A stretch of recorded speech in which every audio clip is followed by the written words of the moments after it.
Hi there. Thank you so much for listening to Grounded in Maine today. My name is Amy Fagan. My guest today is Josh Dorfman, and I've been following Josh for a little bit, not too long, but so Josh, you are a podcast host of this super cool podcast, and you also are founder of Planted, which is a sustainable building material business, my words. And like you've been in the sustainability world for a long time. I, not to date anything, but you were saying, you at least 15 years you were doing, and then even before that, you were the lazy environmentalist. So I'm looking forward to learning more about you. And you're really active on LinkedIn. Sorry. So I've been, you know, following you there too, and just trying to learn as much about you as I can. So thank you so much for being on Grounded in Maine today. I am really looking forward to this. Well, thank you so much, Amy. I am very pleased to have a chance to talk with you. Yay. And so I want to just say, I mean, I said this to you when we first started, like I'm a little intimidated because you're kind of a big deal in the world. And I'm just like I don't know. I'm not where you are. And like I was saying, following you on podcast and LinkedIn, like a lot of the topics are sort of a little bit over my head, but I'm still very curious and I want to know. And I think that it's good for me to to follow and try to figure it out. So, but you can also fill in some gaps, which is cool. That all sounds fantastic. Happy to start wherever you'd like. Yeah, so we're in April right now, and I was just listening to your podcast for that came out this week about, oh my gosh, was it Rove? What was the Rondo. Rondo? And that's also Yeah. like no, it's not building materials because that was like bricks for like Heat. for heat. So cool. But so I wanted to just kind of bend your ear and hear, what cool things you're learning about and what cool things you're doing. So why don't we actually start with Planted or the lazy environmentalists? Why don't you start at the beginning if you want? Sure. Happy to hit both, but um, the through line for my career has been once I started thinking about sustainability and how to act on sustainability, has been trying to come up with products and services that appeal to people that are sustainable, right? But appeal to people whether they care about the environment or not. In other words, that are meet their needs, meet what they want out of a product, delight them.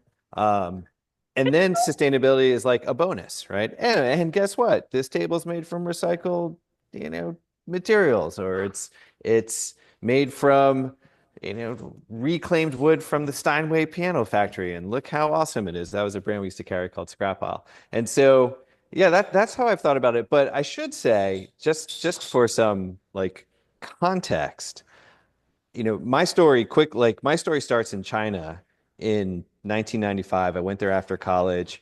I was thinking about a career in diplomacy. I got a job teaching English on a university in a city called Nanjing, which at the time was a sleepy city of 5 million people. Now it's way less sleepy, I'm told.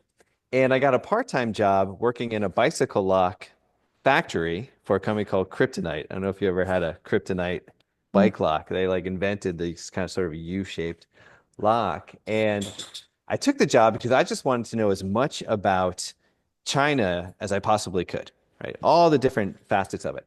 I ended up going to work for Kryptonite full time. And at the time, there were a billion people in China riding bicycles. Everywhere you look, people are on bikes. There were hardly any cars, maybe taxis. Mhm. And so, one, I started thinking, oh my God, I don't even really know anything about business, but I know there's a billion bicycles here. I know we have the best bike lock in the world. I'm gonna like retire in like 3 years. I'm gonna like cash out.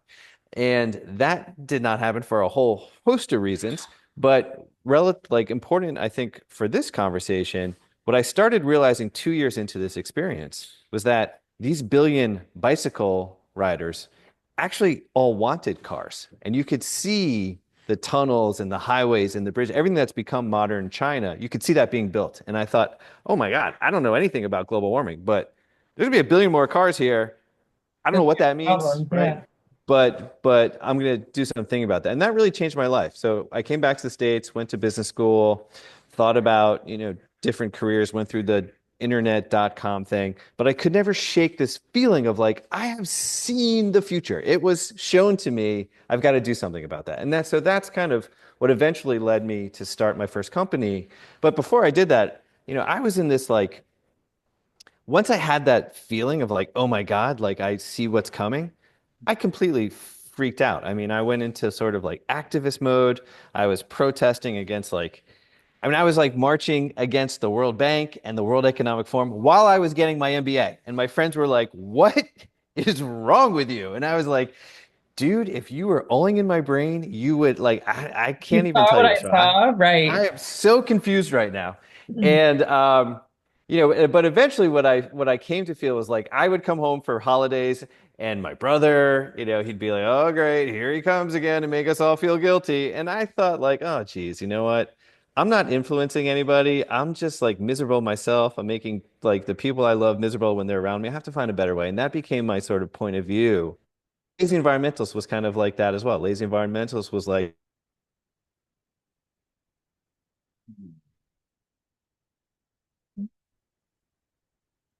And so that became a Sirius XM radio show and Sundance Channel TV show. It had an awesome run, but it started in my closet as a little tiny thing. So, I know what it's like to scrape and scrap and really love something and believe in something and really try and put in the effort. And sometimes it works out, sometimes, a little bit less so. But yeah, that's how Oh, I got. I love that. And that it totally you took my question, which is I was gonna try to squeeze it in, within everything, but like I love the that like tipping point where you're just like, oh, you know, Yeah. this what we're doing is not working and how you got to the point where you got involved. So thank you for that. And that's I can only imagine how that must have felt. A billion cars the potential for that. Oh my goodness. But and I love that that you took so much action and and I totally had, people are like, "Oh my gosh, plastic wrap. I'm so sorry, Amy." I'm like, I'm stop. I'm not judging. Only if you're perfect can you do that. And even still you shouldn't because it's not nice. But yeah, I totally get that. And very cool. And so that you took action and you did something and then now you're building things and creating and um it's amazing. So, well, thank you. I mean, leaping around a little bit. So yeah, but so lazy environment earlier in my career, I guess say 15 to 20 years ago, I was probably more, not probably, I know I was. I was more focused on what can we as consumers do to shift toward more sustainable lifestyles, shift our consumption. And you know, bought in is the wrong point of view, but I'm probably a little bit more bought out, I guess, of the concept of like, if we all do little things, they add up. I do agree with that, but I've just been hearing people say that for 20 years, and I actually haven't seen it add up to all that much. Right. So, and that's starting different kinds of companies.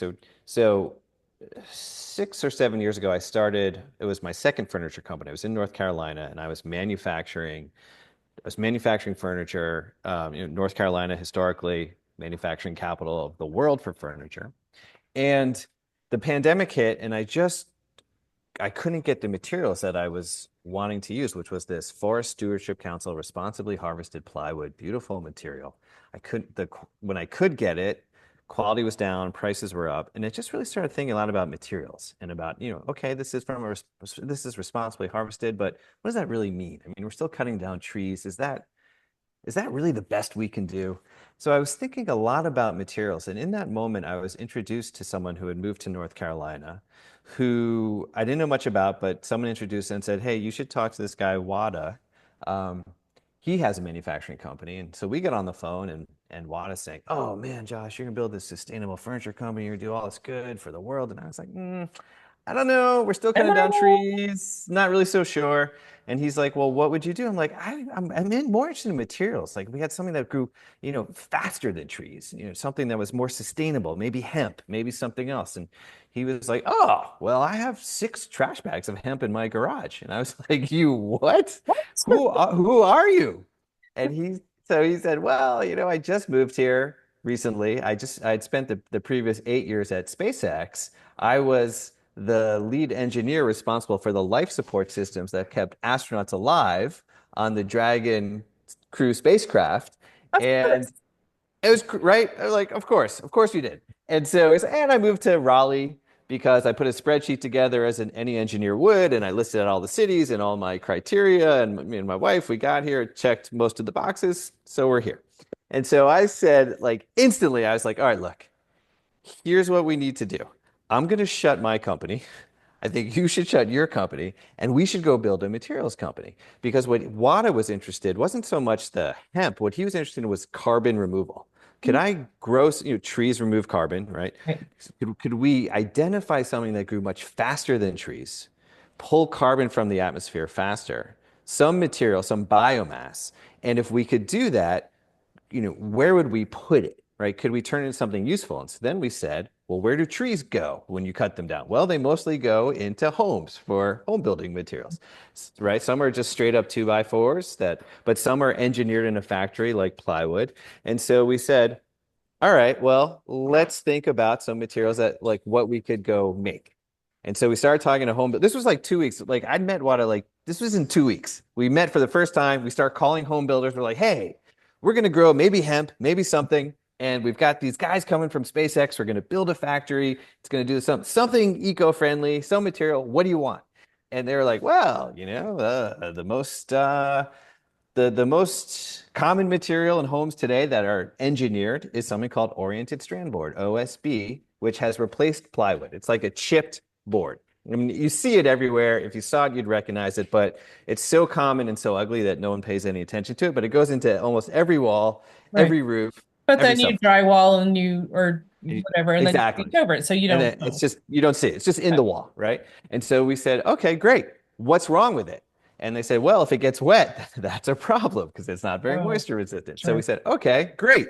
We'll make a better OSB from hemp or something. Would you want it? And so all these like green builders we're talking to were like, of course, that sounds great. So we got to work, and that's actually basically what we did. We went down a lot of R&D with hemp. And then we felt that hemp had a lot of good things going for it, but it was never going to be cost effective enough for us to sell into this, commodity market where price matters so much, right?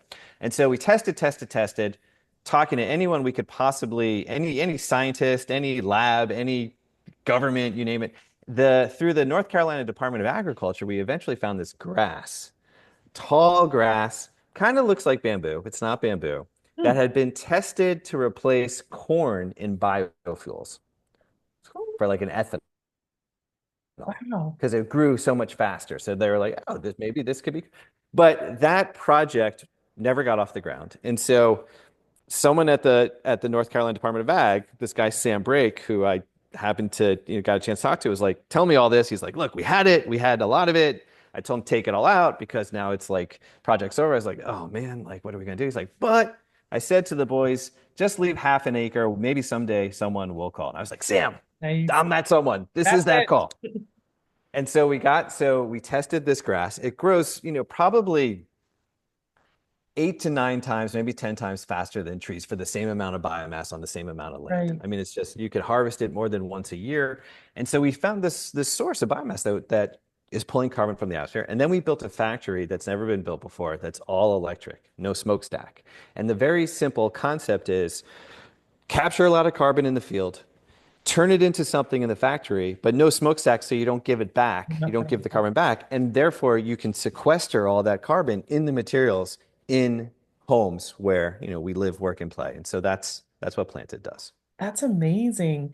And it's so exciting that you meet the right person and everything just like speeds up. You're like, what about this? And what about this? And how about if this happened? And things just fall into place. It's really cool. Like it was meant to happen like that. It was crazy. Yeah, it did feel. it planted has always had this like sense of inevitability to me that this was going to work. We had to go out, we had to raise money. We didn't really know exactly what we were doing because we didn't really know exactly what we were selling to investors and trying to figure that out. It's always hard to raise money. It took a long time. But in the back of my head, I was always confident that we would do it, even at every step. And it's and then the thing is like what's so interesting about that when you're working with guys from SpaceX, people think, okay, rocket ships, these big brains, these guys who are like Right. geniuses. And I do think they are geniuses. Like the two guys, the co-founders I started this with, Nate and Wada, I do believe they are geniuses, and we've brought other really talented people from SpaceX as well. But people would come, one of their genius is they are also incredibly cheap. And by that, I mean like they're trained, don't over engineer anything. This is the SpaceX way, right? Like we're not trying to build the Mercedes of rockets. Like we're trying to build like the Kia of rockets. It just needs to work, right? Wow. Don't and so we went and got the honestly the crappiest, cheapest, slightly dangerous prototype space we could find in Durham, North Carolina, like really out of the way, dirt cheap. And then like imagine so you're making building material. We're making prototypes of little tiny things, 6 inches by 6 inches, just testing different materials. So you got to get some material, you got to slice it up, and then Mhm. you got to have a little bit of resin, a little bit of glue that you're going to put on it, and you got to mix it up. And so if you go buy a mixer, even a small mixer to do that, it's probably about $3,000 to $4,000. Well, when I got to the prototype shop for the first time and Wada was there setting up, I saw a 50-gallon pickle barrel bolted to a used treadmill that he had bought off Craigslist.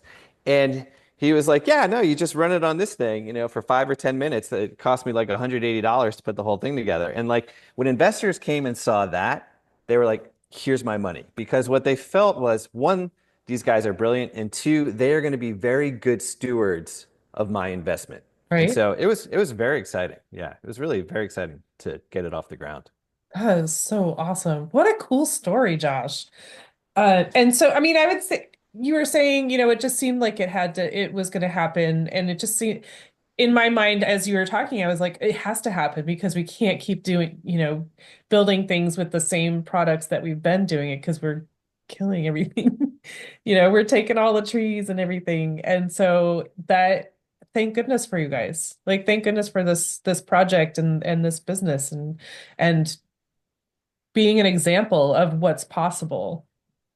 Thank you. It just like someone has to do it. And I'm just glad that you guys were there. And just, and joining forces just makes it more exciting and it just sounds like it.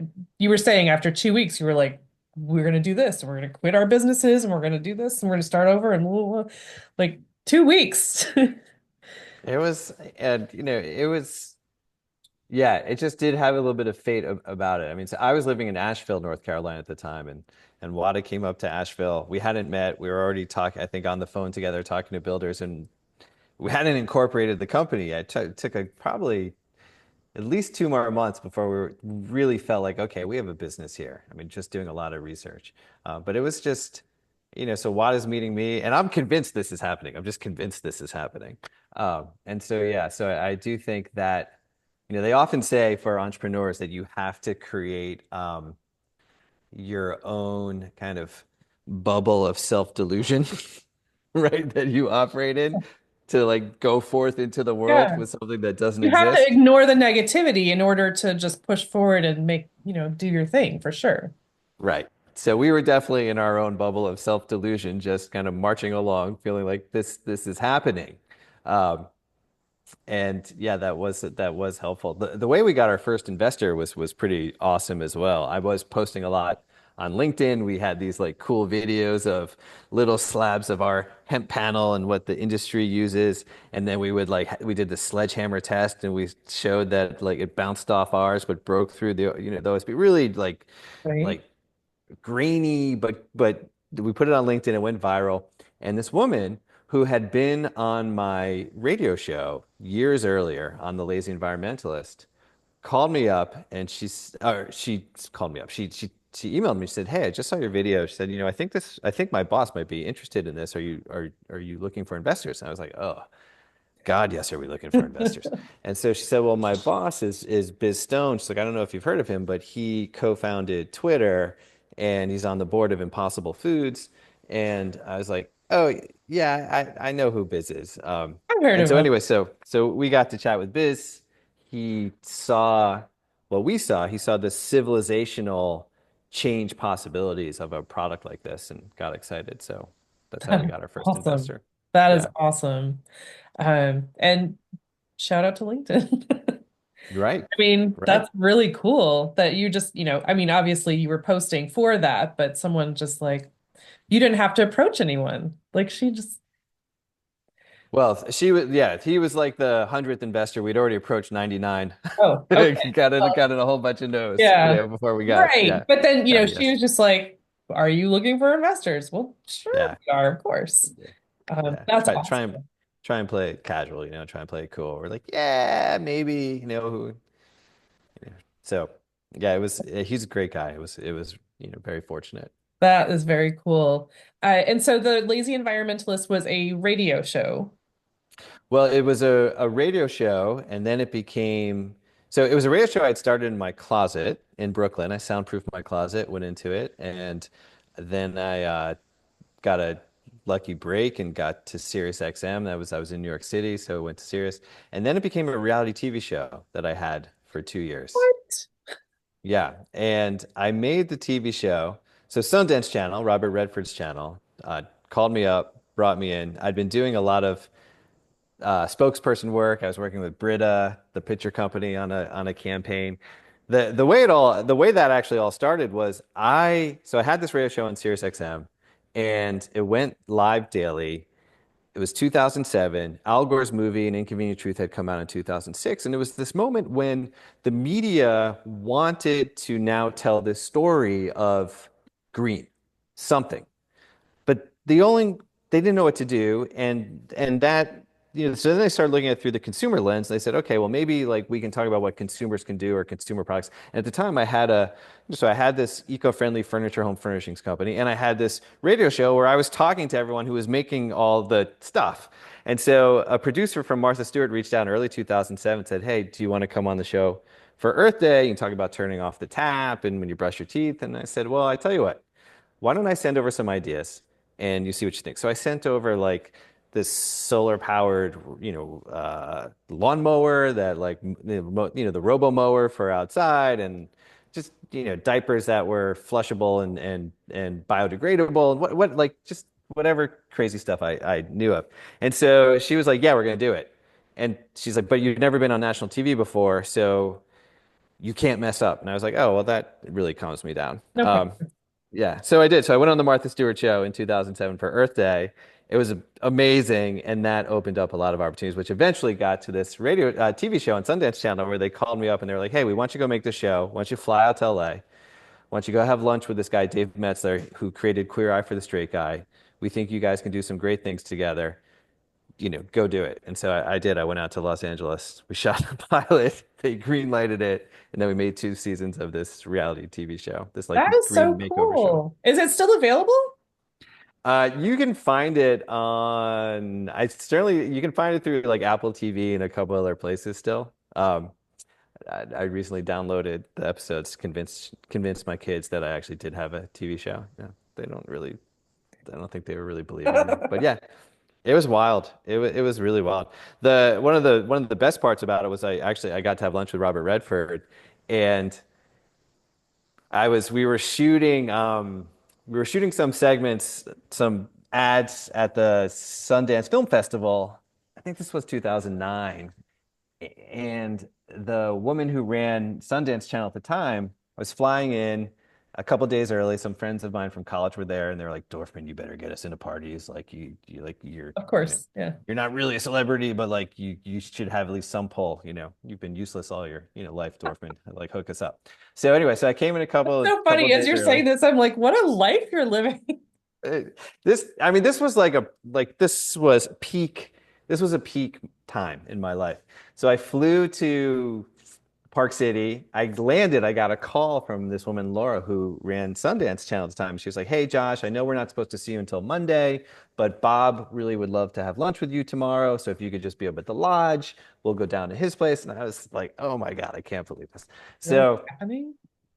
I go meet Laura. We get in this little van. There's like three or four of us driving down to Robert Redford's. He has the Sundance Resort about 45 minutes away. And I'm talking to Laura in the van. I'm like, Laura, what do I call him? Do I call him Mr. Redford? Do I call him Rush? She's like, you call him Bob, Josh. I'm like, nope, that I don't think I can do that.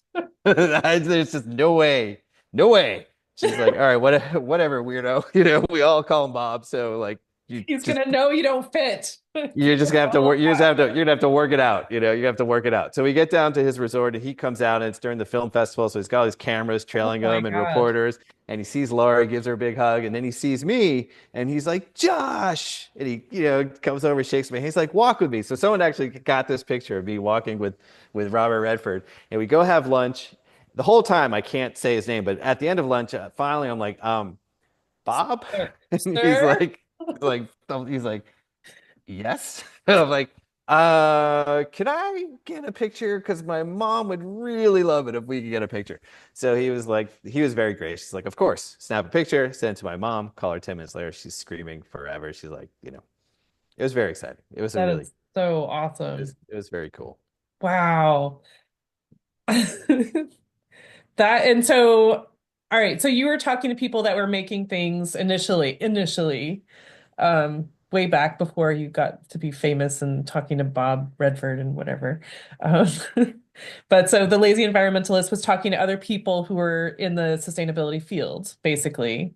So that's very cool. And now you're doing super cool, which is a podcast in along the same lines ish. Yeah, the through line from lazy environmentalists through some of these ventures to super cool is still this idea of what is happening today that is cutting carbon and doing it in a way that enhances quality of life, right? If it's a business, also creates drives profits or lowers costs. But my view is we shouldn't be solving climate change. Well, I think it's a low bar to say, let's go solve climate change so we don't die. And I don't really think that's very inspiring. I think it's much more enticing to say there are all of these solutions underway at a citywide scale, at an industry-wide scale, um, that cut carbon, but also make our lives better and point us toward a future that we can actually get excited about. Hmm. And so, and so, super cool, different than lazy environmental. Super cool is more of a business conversation.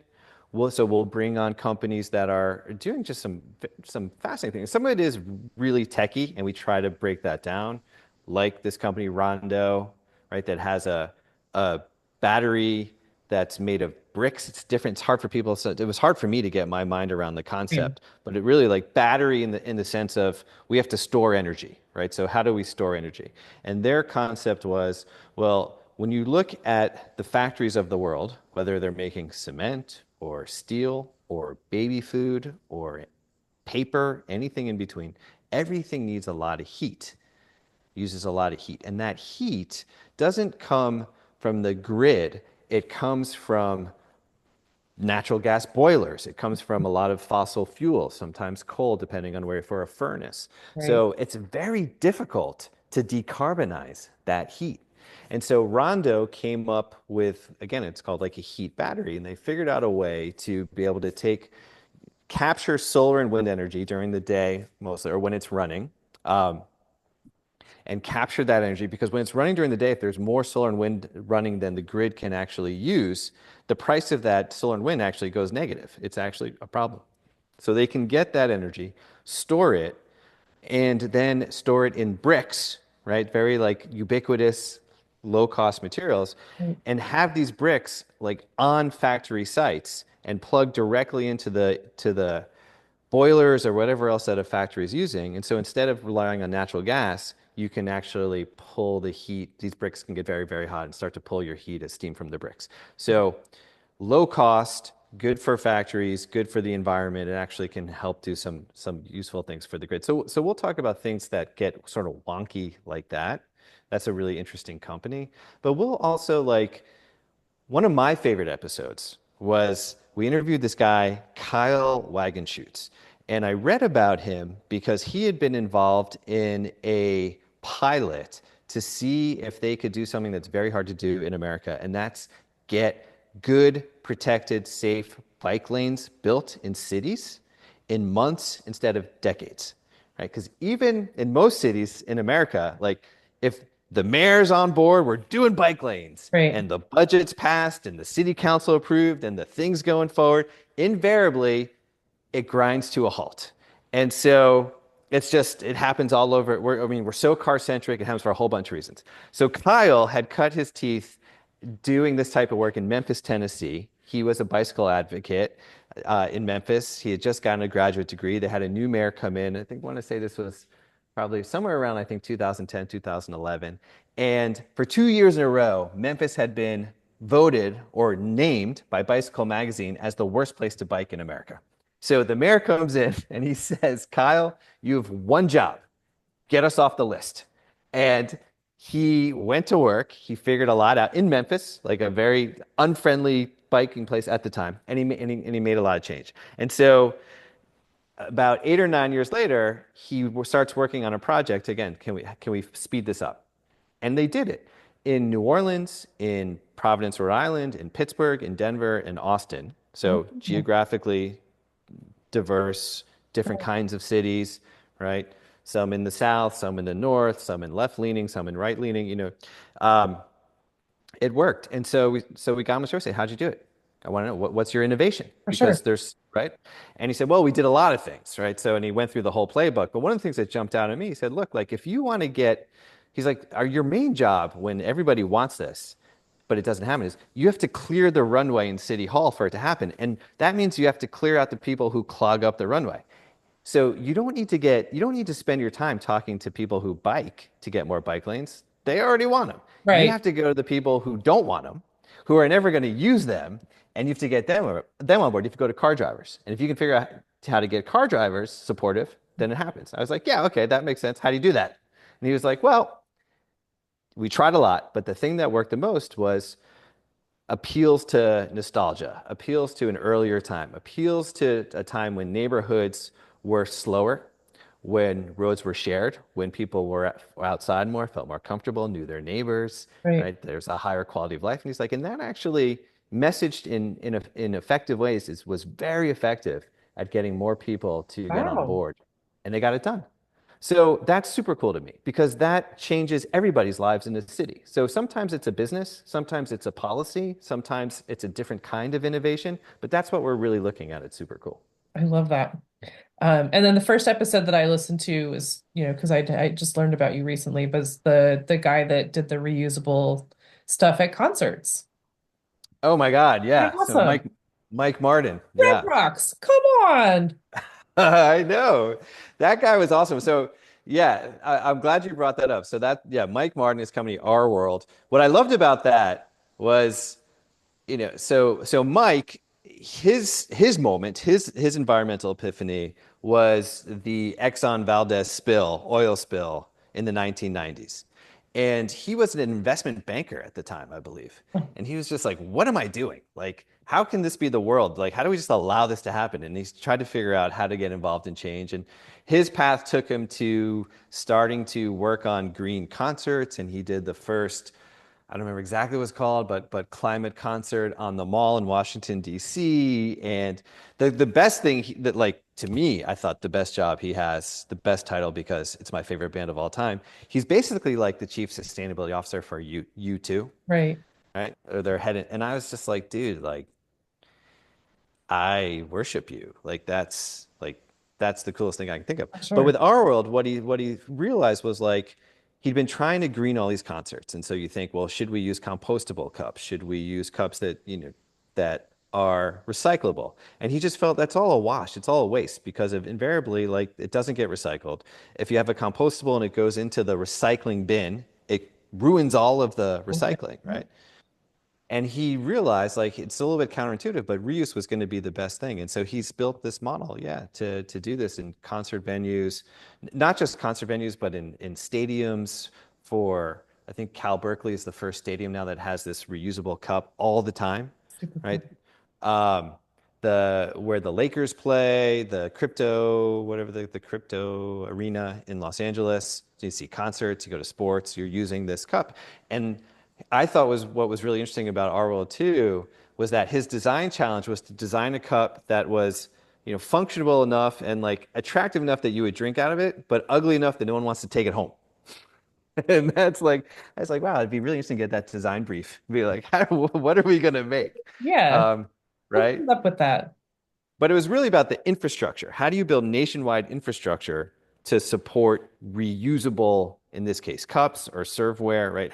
And if you can really think about the infrastructure of it, right? The wash centers, the logistics, get the cups there, then you can actually make a dent in the universe, so to speak. And so that too, it's like we could talk about reuse in our own lives. That is important.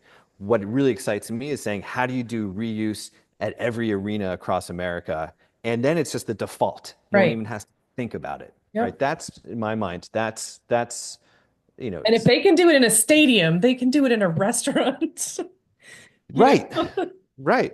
Exactly, exactly. And so I find that very inspiring. I find someone like Mike who's dedicated his career to doing that. It's wonderful to be able to tell his story. And what we're trying to do on Super Cool is understand, okay, what's Mike's superpower? What made our world work? What can we distill out of that so that whether you're in that industry or not, if you're just listening to the show, you're, there's lessons to learn that you say, oh, maybe I could apply that to, my business or my line of work. Or it's really interesting how Mike, convinces people in his messaging, something that he says, right? We're always trying to figure out what is the universal truth in this thing or that others could that gives people agency in their own lives to go affect change. That's what excites me as well. Right. Yeah. I mean, it's just this seed, but their passion in it, and then the way that they put it out there, it just like lights up, which is so awesome. Um, Gosh, this is super fun. I'm really enjoying this. Um, so I I'm a big fan. I'm a big fan, obviously. I need to understand it better, and I'll just need to put more time into research. But I'm loving it so far, and I'm so impressed with the